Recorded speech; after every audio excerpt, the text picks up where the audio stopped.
જય શ્રી કૃષ્ણ મિત્રો, સ્વાગત છે તમારું મારી ચેનલમાં।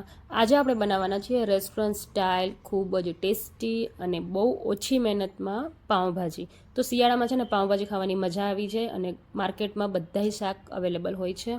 તો ચાલો અહીંયા આપણે રેસીપી શરૂ કરીએ। તો પાઉંભાજીમાં નાખવા માટે મેં અમુક શાક લઈ લીધા છે, જેને મેં સમારીને રેડી કરી લીધા છે। હવે કુકરમાં આપણે 1 ચમચી બટર અને 1 ચમચી તેલ એડ કરશું। હવે અહીંયા મેં એક લીલું મરચું, આદુનો કટકો અને 6 થી 7 લસણની કળી લીધી છે, જેને આવી રીતે રફલી ચોપ કરી લીધા છે। તમે જો મિક્સરમાં પીસીને એડ કરવા હોય તો પણ કરી શકો છો। હવે અહીંયા એક મીડિયમ સાઇઝની ડુંગળી છે, જેને એકદમ મેં ઝીણી સમારી લીધી છે, એને પણ આપણે એમાં એડ કરી લઈશું। અને હવે આપણે એમાં કેપ્સિકમ એડ કરી લઈશું અને કેપ્સિકમને પણ અડધી મિનિટ સુધી સાંતળી લઈશું। તો અહીંયા હું 5 લોકો માટે આ પાઉંભાજી બનાવું છું, એટલે મેં એ રીતે બધાય શાક લીધા છે। તમે તમારા હિસાબે શાકને ઘટવત કરી શકો છો। હવે અહીંયા આપણે એક મીડિયમ સાઇઝનું ટમેટું, 2 મીડિયમ સાઇઝના બટેકા, એક નાની સાઇઝનું ગાજર, એક બાઉલ ફ્લાવર, અડધી વાટકી વટાણા અને અડધું નાનું બીટ લીધું છે, એ એડ કર્યું છે। બીટ જરૂરથી એડ કરજો, એનાથી પાઉંભાજીમાં બહુ સરસ એવો કલર આવશે। હવે આપણે અહીંયા સ્વાદ પ્રમાણે મીઠું, અડધી નાની ચમચી હળદર પાવડર, 1 ચમચી ધાણા જીરું પાવડર, 1 ચમચી લાલ મરચું પાવડર એડ કરશું। તો અત્યારે આપણે ખાલી આ બેઝિક મસાલા જ એમાં એડ કરવાના છે અને સરસ એવું શાકને સાંતળી લઈશું। તો શાકને છે ને આપણે સાંતળવું ખૂબ જ જરૂરી છે। 2 થી 3 મિનિટ સુધી આપણે શાકને સરસ સાંતળી લઈશું। મસાલા એવા સરસ ચડી જાય એટલે આપણે અહીંયા 2 ગ્લાસ જેટલું એમાં પાણી એડ કરશું। પાણી એડ કર્યા પછી ઢાંકણ ઢાંકીને આપણે અહીંયા 4 વિસલ કરી લેવાની છે। પાઉંભાજી આપણી એકદમ રેસ્ટોરન્ટ જેવી બને એના માટે આપણે પાઉંભાજીમાં ઉપરથી વઘાર પણ કરશું, પણ પાઉંભાજીનો કલર અને રેસ્ટોરન્ટ જેવી દેખાય, એકદમ ટેસ્ટી બને એના માટે આપણે અહીંયા એક પેસ્ટ બનાવવાના છીએ, જે ખૂબ જ જરૂરી છે। તો એના માટે આપણે અહીંયા 1 ચમચી કશ્મીરી લાલ મરચું પાવડર લેવાનું છે। તો અહીંયા કશ્મીરી લાલ મરચું પાવડર જ લેજો, જેનાથી બહુ સરસ એવો પાઉંભાજીમાં કલર આવશે। તો અહીંયા મરચાંમાં આપણે થોડુંક પાણી એડ કરવાનું છે અને એને આવી રીતે પેસ્ટ બનાવી લેવાની છે। આપણે ડાયરેક્ટ મરચું નથી એડ કરવાનું, આવી રીતે પેસ્ટ બનાવીને જ એડ કરવાની છે। તો પેસ્ટ આપણી રેડી થઈ ગઈ છે અને અહીંયા તમે જોઈ શકો છો કે શાક પણ આપણું સરસ એવું ચડી ગયું છે, એકદમ વ્યવસ્થિત બધી વસ્તુ ચડી ગઈ છે। હવે આપણે મેશરની મદદથી એને સરસ મેશ કરી લઈશું।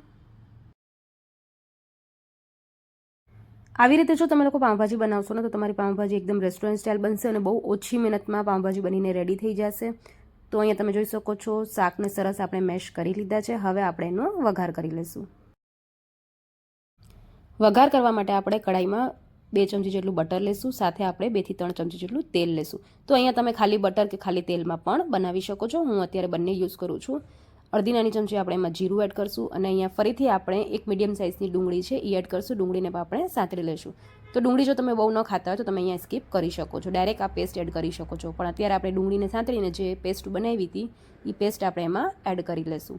અને હવે આપણે એમાં એડ કરશું 1 ચમચી જેટલું પાઉંભાજી મસાલો, અડધી ચમચી ગરમ મસાલો અને કસૂરી મેથી આપણે એમાં એડ કરવાની છે 1 ચમચી જેટલી, જેને આપણે આવી રીતે હાથથી મસળીને એમાં એડ કરશું। તો એને સરસ આપણે મિક્સ કરી લઈશું અને 1 મિનિટ સુધી આપણે આ પેસ્ટને સરસ એવી ચડવા દઈશું। તો તમે જોઈ શકો છો કે કલર કેટલું સરસ આવ્યું છે અને એકદમ એમ ચટપટી આપણી આ પાઉંભાજી બનીને રેડી થશે। તો આ ગ્રેવી તમે જોવો છો કે સરસ એવી ચડી જાય, એમાંથી તેલ છૂટું પડે એટલે આપણે જે શાકને બાફીને મેશ કરીને રાખ્યા હતા એ બધા શાક આપણે એમાં એડ કરી લઈશું, એટલે કે આપણી પાઉંભાજી એમાં એડ કરી લઈશું। એટલે બહુ જ ટેસ્ટી તમે જોઈ શકો છો આ વઘાર આપણું બનીને રેડી થઈ ગયું।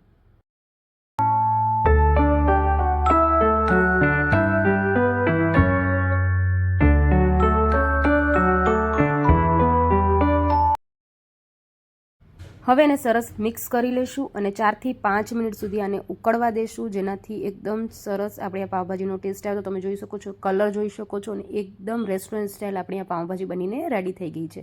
4 થી 5 મિનિટ પછી આપણે એમાં લીંબુનો રસ અને ઉપરથી કોથમીર એડ કરી લઈશું। એકદમ ચટપટી મસાલેદાર પાઉંભાજી સાથે જો મસાલા પાઉં મળી જાય તો મજા જ આવી જાય। તો સાથે આપણે અહીંયા મસાલા પાઉં બનાવશું અને એ પણ એકદમ રેસ્ટોરન્ટ સ્ટાઇલ અને બહુ જ ઇઝી રીતે। તો ચાલો મસાલા પાઉં બનાવીએ। તો એના માટે અહીંયા મેં પાઉં લઈ લીધા છે। પાઉંને આપણે આવી રીતે વચમાંથી કટ કરી લઈશું। હવે આપણે એક તવા ઉપર બટર લગાડી લઈશું। તમે તેલમાં કે બટર કે તેલ બંનેમાં બનાવી શકો છો, અત્યારે હું અહીંયા બટરમાં બનાવું છું।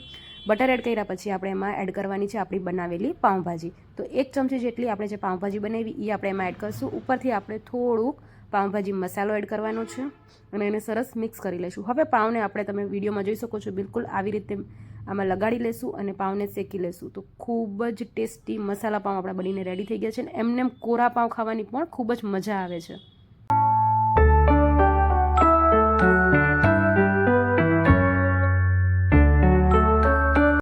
તો છે ને ખૂબ જ ઇઝી પાઉંભાજી બનાવવાની. તો એકવાર આવી રીતે રેસ્ટોરન્ટ સ્ટાઇલ પાઉંભાજી ઘરે જરૂર બનાવજો. બધાય તમારા વખાણ કરતા રહી જશે, એટલી ટેસ્ટી આ પાઉંભાજી બની છે. અને હા, મારી ચેનલમાં પહેલી વાર આવ્યા છો તો ચેનલને સબસ્ક્રાઈબ કરી લેજો, અને વિડીયો ગમ્યો હોય તો વિડીયોને લાઇક અને શેર કરી લેજો. તો ચાલો, મસાલા પાઉં પણ સરસ મજાના શેકાઈ ગયા છે, તો હું જાઉં છું મારી ગરમા ગરમ પાઉંભાજી એન્જોય કરવા. તમે ક્યારે બનાવો છો મને કોમેન્ટ કરીને જરૂર જણાવજો.